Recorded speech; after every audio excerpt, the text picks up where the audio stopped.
Hi, so today I'm here with Nate Ferraro from Zashko Backer Rod. I learned something about Backer Rod from you, and all of it's just this little foam circular stuff to me. But I didn't even know there was any difference in open cell and closed cell Backer Rod.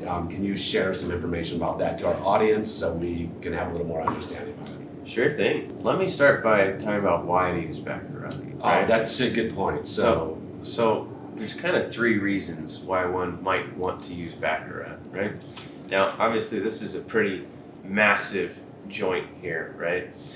The first reason is actually price, right? If you were to fill this whole thing with sealant, that would be really expensive, right? And we've blown this up. This is a big joint. It's also actually more durable. And so when you think about this joint, we're pretending that this joint is moving this direction, right? So it's trying to move here, right? And the sealant is flexible, right? It can move as the joint moves. But if we filled this whole thing in with sealant, right, it would be stuck on this third side, right? So we're basically allowing the sealant to move up here, but down here, the sealant can't move. So instead of moving freely, it's kind of gonna do this, right? And that's gonna cause it to potentially crack and split. Sealant doesn't actually stick to Backer Rod.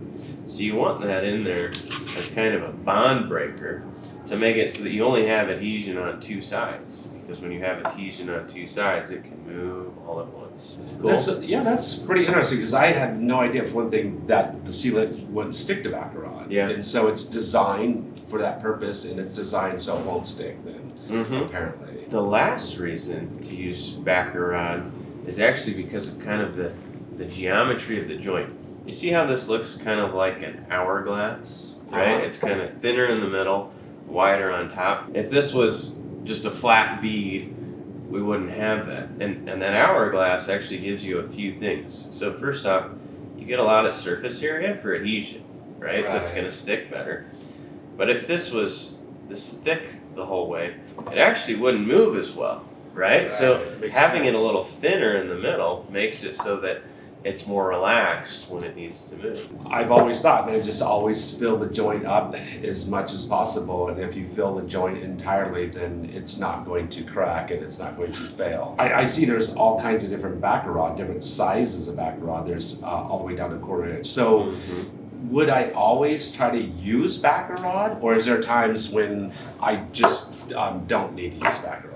So I'll typically tell folks that I start thinking about using Backer Rod when the joint's about 1/2 inch or deeper. Anything from 1/4 to 3/8, you really don't have this problem, right? Where you're getting too thick, right? To the point where it's not going to move anymore. But yeah, it comes in a bunch of different sizes. I mean, I'm looking at them and I see a color difference, right off the bat. It seems like this one is dark gray, this one is a lighter gray. There's basically two types of Backer Rod. There's open cell and closed cell, right? This one's actually hybrid. We'll talk about that in a minute.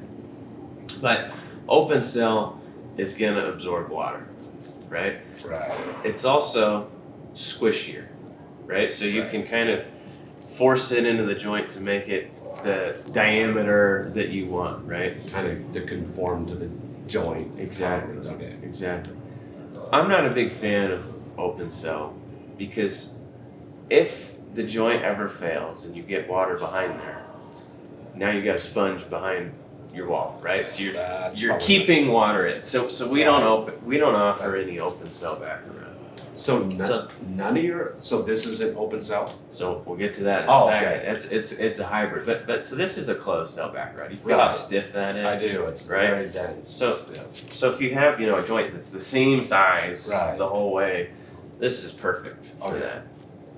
This one we call filler rope. This is actually a hybrid where it's actually open cell in the middle, but it's lined with a closed cell on the outside. So you feel how squishy that is? Yes. So, think about like a sidewalk or a driveway, right? It's not, we've built a joint that's one certain width, it's cracking all over the place, right? This can be really nice because it can be nice and big in some of those bigger areas, but you can squish it down in some of the smaller areas. Right. So it's a little easier to work with, but still gives you that waterproofness. So open cell in the inside, and then got a seal on the outside of it. That's right. So some interesting information about Baccarat that I didn't know. So gosh, that helps out a lot. I mean, you learn something every day. So to me, like this right here is kind of representative of like a concrete tilt-up. I mean, concrete tilt-ups have wide gaps like that,